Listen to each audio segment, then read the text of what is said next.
Let's begin with some scheduling updates.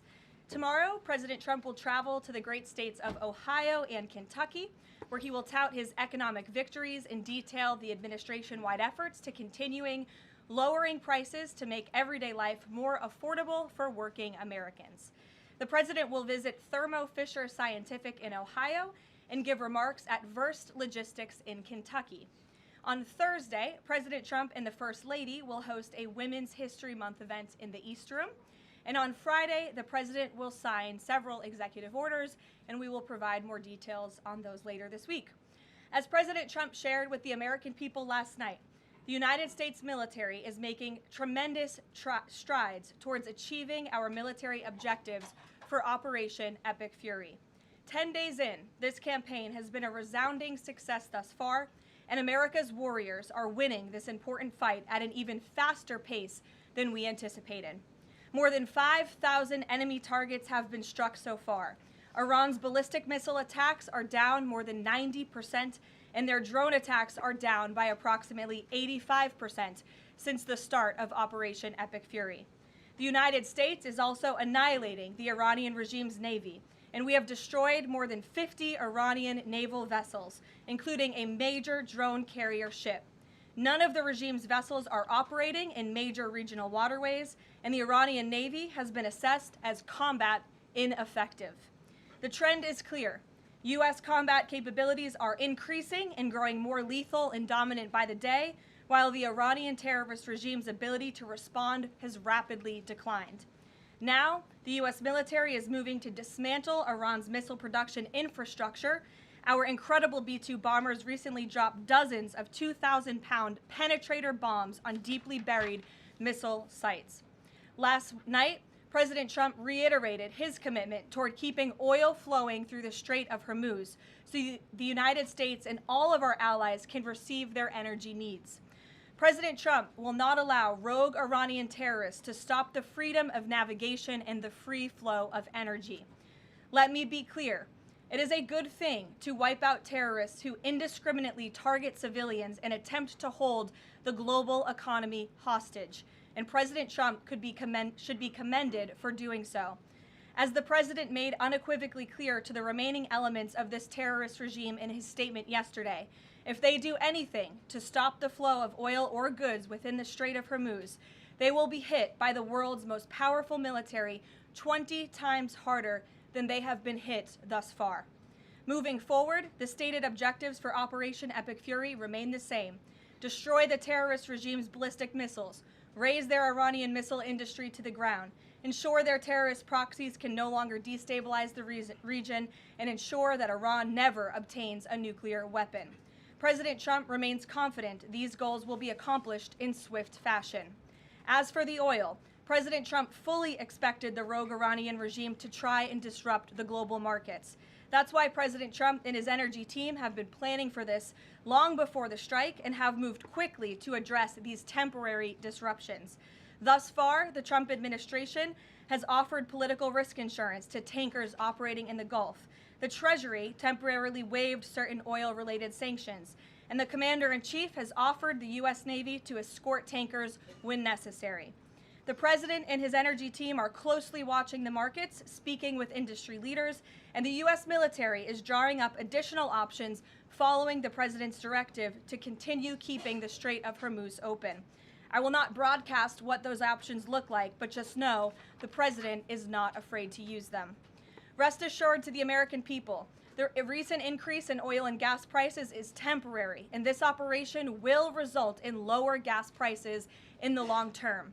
Once the national security objectives of Operation Epic Fury are fully achieved, Americans will see oil and gas prices drop rapidly, potentially even lower than they were prior to the start of the operation. And we will live in a world where Iran can no longer threaten the United States or our allies with a nuclear bomb. On another matter here at home, President Trump is urging Congress to pass the Save America Act, one of the most critical pieces of legislation in our nation's history. The Save America Act is overwhelmingly popular with all Americans because each provision is rooted in common sense. The Save America Act has 5 simple requirements as requested by the President of the United States. Number 1, Voters have to show ID to cast a ballot in an American election. Very simple. 90% of Americans, including more than 80% of Democrat voters, agree with this. Number 2, the Save America Act will require all voters to show proof of citizenship in order to register to vote in American elections. Again, this is popular and rooted in common sense. Only American citizens have the right to vote in American elections. But after Joe Biden and the Democrats allowed tens of millions of illegal aliens into our country, it's more important than ever to ensure that only American citizens are registering to vote on our nation's voter rolls, and Congress needs to pass this. Number 3, the Save America Act abolishes the incredibly unsecure practice of universal mail-in ballots, which throw the door wide open for fraud. Importantly, the Save America Act maintains exceptions for Americans to use mail-in ballots for illness, disability, military, or travel reasons. The bipartisan 2005 report of the Commission on Federal Election Reform, chaired by, of all people, former President Jimmy Carter and former Secretary of State James Baker, concluded that, quote, absentee ballots remain the largest source of potential voter fraud, and it is time for Congress to finally address this. Number 4, the Save America Act permanently bans men from competing in women's sports. President Trump signed a landmark executive order upholding the promise of Title IX and ending this dangerous and unfair practice. But now it's time for Congress to codify this into law. Number 5, the Save America Act bans transgender mutilation surgery for children. Again, President Trump signed a common sense executive order to do this and kept his promise to the American people, but now Congress needs to do the same and codify it. It's well past time for Democrats in Congress to stop perpetuating the radical and false claim that you can somehow change a child's sex. You cannot. Passing the Save America Act is the most important thing that Republicans and, frankly, Democrats can do to strengthen election integrity and protect our democracy. It's what the American people elected Republicans to do, and they must deliver on it as soon as possible. The president is calling on Congress to get the job done and send this historic piece of legislation to his desk immediately for signature.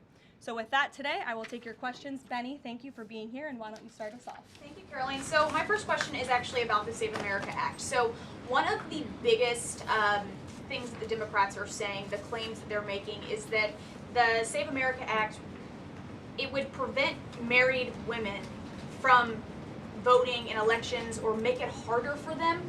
What do you have to say to those claims? Is there any validity to them, and where do you think they're getting this from? There is zero validity to these claims, and I'm glad that you brought them up, because you have the Democrats who have created this myth, and it has been perpetuated, unfortunately, by many in the mainstream media. Let me be very clear. The Save America Act does not prohibit anyone from voting, with the exception of illegal aliens. And the greatest way to disenfranchise American citizens from voting in American elections is to allow illegal aliens to vote, which is what Democrats want to do. We see it taking place in Democrat jurisdictions at the state and local level across this country. So the Save America Act corrects that.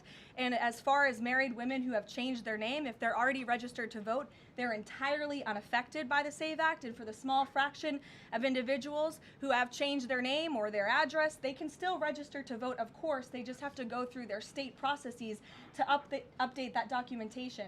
And this is something that the American people, married women, and minorities, and people all across this country who Democrats are insultingly saying cannot do this, they're already doing it every day, going to the Social Security office, going to the DMV, and I think it's frankly insulting that the Democrats are saying that there are certain groups of people in this country who aren't smart enough to update their documentation to allow them to vote. Again, this is a huge myth, and thank you for giving me the opportunity to address it. Of course, and then just one more question about DHS. The funding issue has been 3+ weeks now. I was at the airport this morning in St. Louis, Missouri, and it was early in the morning, and one of the TSA agents, I saw her, she was kind of tearing up, she was crying, and I asked her, I was like, what's wrong? And she was like, I can't make my phone payment, I can barely make my car payment that's coming up. I think a lot in the Beltway, there's so much noise between Democrats, Republicans. It's the Democrats' fault, it's the Republicans' fault. But what is the White House's message to the American people that are struggling because they're not getting that paycheck? Take away the politics. What do you have to say to those people? President Trump wants the Department of Homeland Security, he wants TSA, he wants FEMA, he wants the brave men and women of our United States Coast Guard to receive their paychecks, and he wants this department to be fully funded and fully reopened. And so to any American out there who is struggling without a paycheck, we know there's more than 100,000 of you across the country.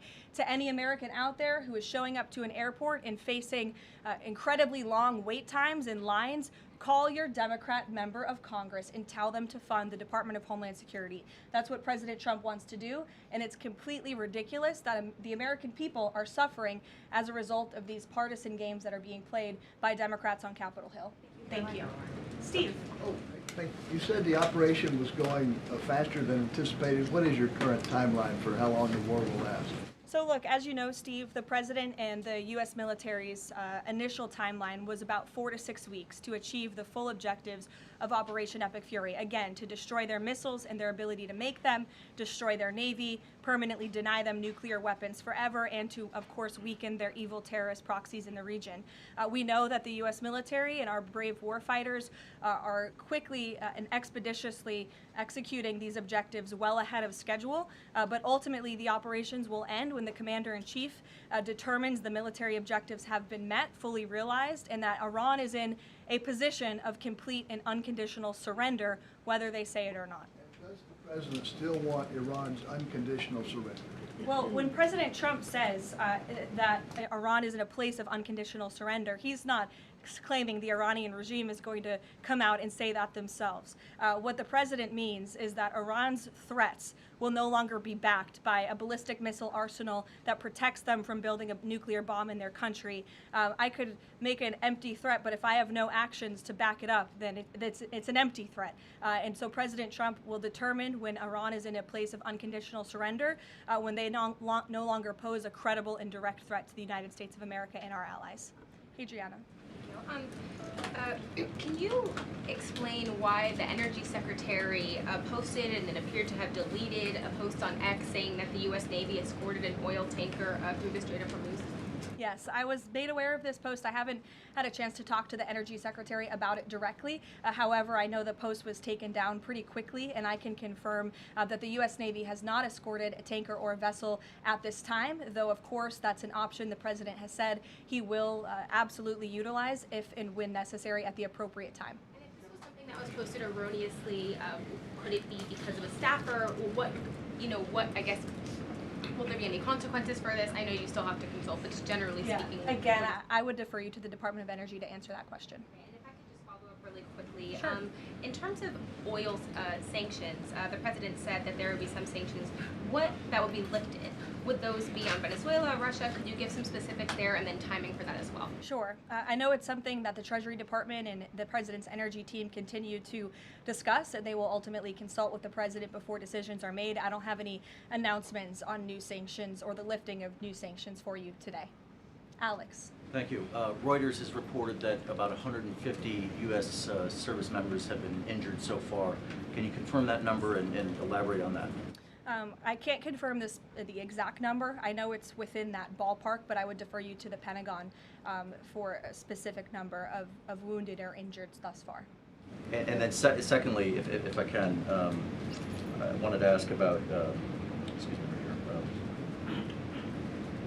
there was a briefing on the Capitol Hill today, and some senators came out and said they were more convinced than ever that there would be U.S. boots on the ground. Senator Blumenthal said that, in fact.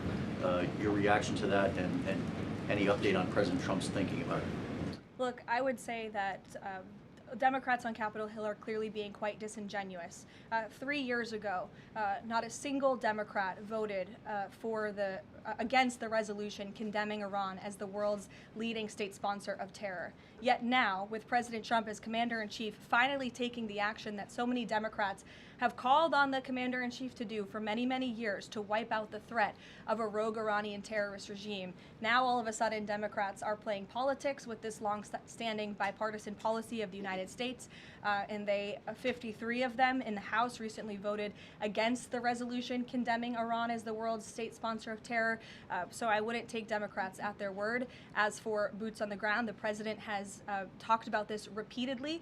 Wisely, he does not rule options out as commander-in-chief, So again, I would hesitate to confirm anything that a Democrat on Capitol Hill says right now about the president's thinking. Garrett. Karoline, you outlined to Steve the military components of what would be involved in ending this war, but it seems like there's a political component too. The president said to Fox earlier today that he doesn't believe the new Ayatollah can live in peace. He made a variety of comments suggesting that he should be involved in picking the new Iranian leader. Is the ending of this war also contingent on Iran selecting a leader that the president finds acceptable? And if so, how is that not the definition of a regime change war? Look, as President Trump has blatantly and frankly stated, it's obviously within the best interest of the United States and the West to no longer have a radical terrorist in charge of Iran, especially as we see their reaction to Operation Epic Fury. They had their missiles turned towards our Gulf and Arab partners in the region. Again, this was a regime that chanted, or still chants, death to America. We look at the way that they are holding the entire world hostage with the restricting of the free flow of energy through the Strait of Hormuz.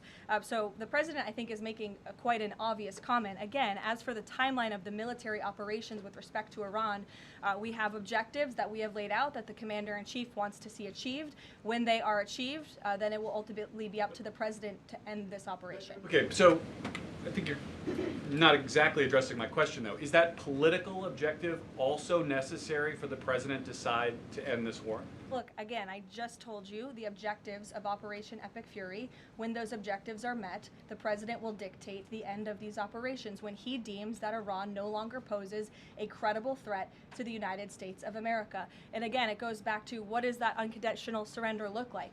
Iran can talk all they want, and their words will be very empty when we've completely annihilated their navy, as we are doing, when we've taken out the threat of their ballistic missile capability, when we can firmly, finally ensure that they can no longer make a nuclear bomb to threaten the United States and our allies and our troops in the region. And that's what President Trump is ultimately seeking to do with respect to this operation. Karoline? Jennifer. There was a shooting outside of a synagogue in Baltimore. Do you know if the president has been briefed on that, and do you have any more details on what happened? I don't, but we certainly will get you more details, Jennifer. And I don't know if the president has briefed, but I'll check on that when I get back to the Oval Office after this. Sure. Thanks, Caroline. The president said yesterday for the first time that he had to strike Iran because he believes that Iran was going to strike U.S. targets within 7 days. And then he bumped that down later to 3 days. Where is he getting that? Well, that's not the first time the president has said that he chose to launch Operation Epic Fury because he felt as though Iran was going to strike the United States and our assets in the region first. Again, I addressed this in the last briefing. This was a feeling the president had based on facts provided to him by his top negotiators who had been engaged with the Iranian regime in a good faith effort. The Iranian regime was lying, deceiving the United States of America, clearly trying to continue their nuclear program to create a bomb that would, of course, threaten the United States of America. Again, their ballistic missile arsenal, they were rapidly and aggressively increasing that by the month to a place where they would essentially build immunity for themselves, where a future president or President Trump would not be able to launch this incredibly successful operation. And so the president, again, as I have reiterated and he has said, was not going to sit back and allow the Iranian regime to threaten or to attack the United States of America any longer. But there are no U.S. leaders or Israeli leaders who are making those same claims. So is he making this up to justify his decision to go to war now? The president is not making anything up, Nancy. He is looking at this every single day based on intelligence, based on facts, and based on intelligence that he himself and his negotiators have consumed based on their, again, negotiations with the rogue Iranian regime over the past year. And the president and his team tried in a good faith way to reach a diplomatic deal through peaceful means with the Iranian regime. And Iran chose this path to death and destruction. Iran wanted to attack the United States of America, and the president was not going to sit back and allow that to happen. He was not going to sit back and allow that to happen, and everyone in this room should be grateful for it. John. Thanks a lot, Caroline. Two questions for you. One has to do with a follow-up to your statement that you made at the beginning of the briefing regarding the Save America Act. Sure. Yesterday, the Senate Majority Leader John Thune spoke on the effort to potentially have a filibuster broken, the rules for the filibuster broken. He said the votes aren't there, one, to nuke the filibuster, and the votes aren't there for a talking filibuster. He says That's the reality. What's your reaction to what Senator Thune said? Look, I think President Trump, the urgency behind his need to pass the Save America Act and his desire to get this country-saving legislation passed has been made quite clear. He wants all options on the table, and he wants the Senate to move as quickly as possible through whatever means necessary. And then secondly, just regarding the president's trip tomorrow, looking ahead, why Ohio and why Northern Kentucky? Well, why not? These are two great states with great Americans. Just wanted to know why they were chosen. Great states with great Americans. The president will be joined by lawmakers from both states who he greatly admires and respects and supports. And he'll be meeting with business owners in both of these places and talking about the economy, which is, of course, the utmost importance to him. Caroline. Thank you. Last week, the Energy Secretary issued a waiver for India to get oil, Russian oils, during this energy crisis. Yes. Have you spoken to President about it? What's the idea behind this? Have I spoken to the president about it? Yeah. Yes, I have spoken to the president about it. And the president and the Secretary of Treasury and the whole national security team came to this decision because our allies in India, as you know, Leavitt, have been good actors and have previously stopped buying sanctioned Russian oil. So as we work to appease this temporary gap of oil supply around the world because of the Iranians, we have temporarily permitted them to accept that Russian oil. And this Russian oil was already at sea. It was already out on the water. So this short-term measure, we don't believe it will provide significant financial benefit to the Russian government at this time. I have one more question about Pakistan. You know, Pakistan is a neighbor of Iran, and Pakistan is also an ally of U.S. President has been praising a lot about the field marshal. Is Pakistan providing any kind of support in this war against Iran? That I will have to check on with the Pentagon and get back to you. Sure. Thanks, Caroline. The president said yesterday that President Putin told him he wanted to be helpful in the Middle East. The Kremlin put out a statement where Putin said, quote, "I would like to reaffirm our unwavering support for Tehran and our solidarity with Iranian friends." How does the president think that Russia could be helpful, if not helping Iran? And did the president push Putin on Russia sharing intelligence with Iran in this war? The president and his special envoy Witkoff have both said that, of course, they've sent a message to Russia that if that was taking place, it's not something they would be happy with, and they hope that it is not taking place. As for further details about the discussions between these two leaders, I'll leave it to the president to divulge any more of that conversation, but he did confirm it yesterday and provided you with a little bit of the background and his view and his perspective, as he always does. Luke. Regarding the missile strike on the Iranian school, how long does the administration expect that investigation to take, and will the White House or the Department of Defense release a full report of its findings once the investigation is complete? The Department of War will do that. The investigation continues, and as the president said yesterday at his press conference, he will accept the conclusion of that investigation, whatever it may be. We'll go to the back row for some love. Sure, in the back with the glasses. Go ahead. Regarding the shield of the Sitting Americas. down. Caroline, And then you can go, but go first. Okay, thank you. Is there an update regarding You have rough real estate back there, so I'm trying to give you is some there an love. update regarding Cuba, and also is an economic deal imminent? Sure. I don't have any updates on Cuba for you today. Obviously, this is something the administration is actively dealing with. The president's made it quite clear, it's his belief, based on fact, that the Cuban regime is bound to fall. The country is obviously in a very weak place, economically speaking. The people are crying out for help, and the president believes and knows that the Cuban regime wants a deal. So as you know, Secretary of State Rubio has been engaged in those conversations as directed by the president. I don't have any updates for you today, though.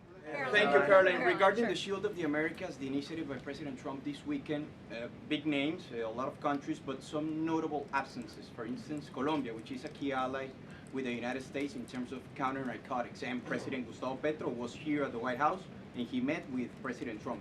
Why wasn't Colombia invited to the Shield of the Americas? I don't think we're seeing the level of cooperation we quite want to see yet from the Colombian government to invite them to the Shield of America's event and pact, but we certainly hope that this newfound organization will expand and we can continue to invite additional member countries. But there was quite a few countries there. I believe there were 17 countries represented, 12 heads of state with the president over the weekend. They signed a defense agreement with all of our military militaries to emphasize the need to combat drug cartels through Latin America in the Western Hemisphere, and ultimately, of course, to curb the illegal trafficking of drugs to the United States, which is the president's utmost priority in all of this. So it was a great event on Saturday, and we look forward to the coalition expanding. Kelly in the back.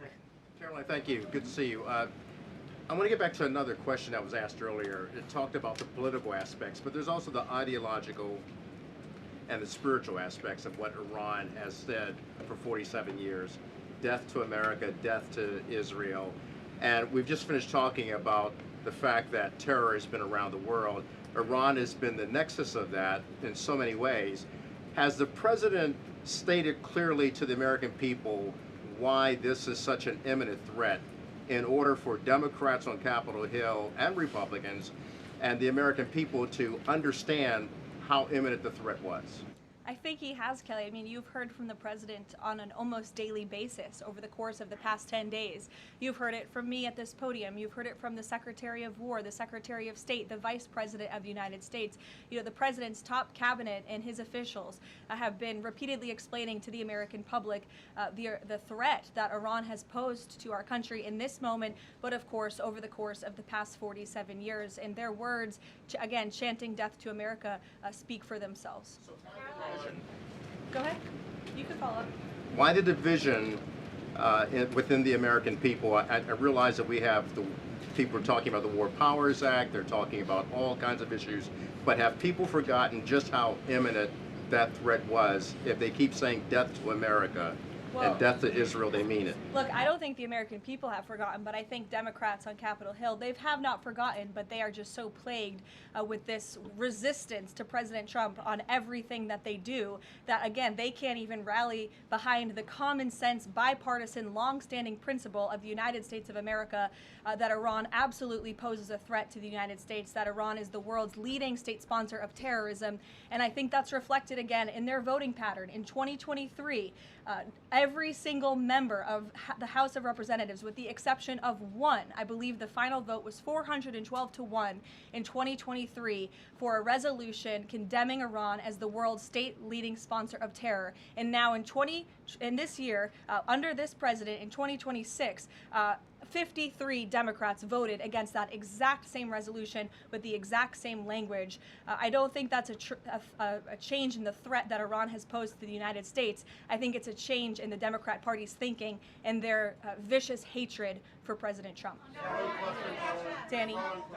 Sure. National threat level, following on Kelly, what's the national threat level right now because of this death to America, death to Israel issue?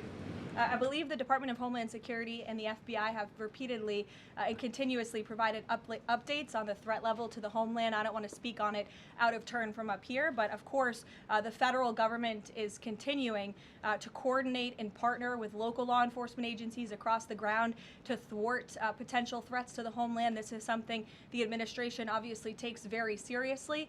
We are thwarting threats that, frankly, most Americans don't know about because they never make headlines, but that's the great work that the Department of Homeland Security is doing, and it emphasizes and underscores the point of why Democrats need to fund and reopen fully the Department of Homeland Security right now.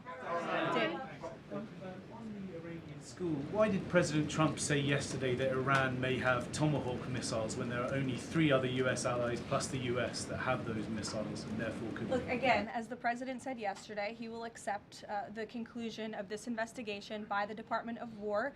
I know there's been a lot of speculation in the media about who may be responsible for this. We're not going to get ahead of the Department of War and the conclusion of that investigation. The president has a right to share his opinions with the American public, but he has said he'll accept the conclusion of that investigation, and frankly, we're not going to be harassed by the New York Times, who's been putting out a lot of articles on this, making claims that have just not been verified by the Department of War, to quickly wrap up this investigation because the New York Times is calling on us to do so.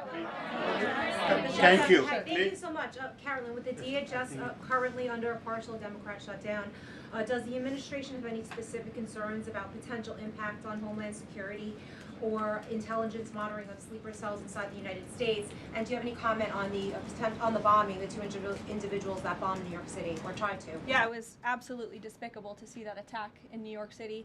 I know the FBI is investigating, and the Department of Justice and SDNY have announced they are charging those two individuals and alleged terrorists, and I know they won't rest until justice is sought in this case. Daniel. Daniel, Thank go you, ahead. Caroline. Appreciate it. Millions of Americans are filing taxes for the first time since the president signed the One Big Beautiful Bill Act into law. New reports say that new IRS data says that the average federal tax refund is around $3,800, a little bit up from the last period of last year. Does the president believe that the average federal tax refund increasing this year could provide a little bit more economic growth, something that he's been very focused on as the year progresses? Absolutely, and Americans are going to start benefiting from the fruits of President Trump and Republicans' labor through the passage of the One Big Beautiful Bill and these historic tax cuts. We are midway through tax season, so just to provide an update from the Treasury Department that just went out moments ago, nearly 63.5 million tax returns have been processed thus far, 45% of the anticipated total number of tax returns by April 15th, so don't forget to file your taxes, people. And the average refund this year is more than $3,700. And we know that more than 27.5 million individuals who have filed their tax returns thus far have claimed at least one of President Trump's new tax cuts. Over 3.5 million returns have claimed no tax on tips. Over 15.5 million returns have claimed no tax on overtime. Over 9.2 million returns have claimed the enhanced deduction for seniors. And over 690,000 returns have claimed no tax on car loan interest. And another amazing statistic, nearly 3.5 million Trump accounts have been opened for children in our country thus far. So we look forward to, I know the Treasury Department continues to look forward to seeing these checks go out the door and into the pockets of hardworking Americans, and the president will be meeting with them himself tomorrow on the road in both Ohio and Kentucky, and we look forward to seeing you all there. Thank you, guys.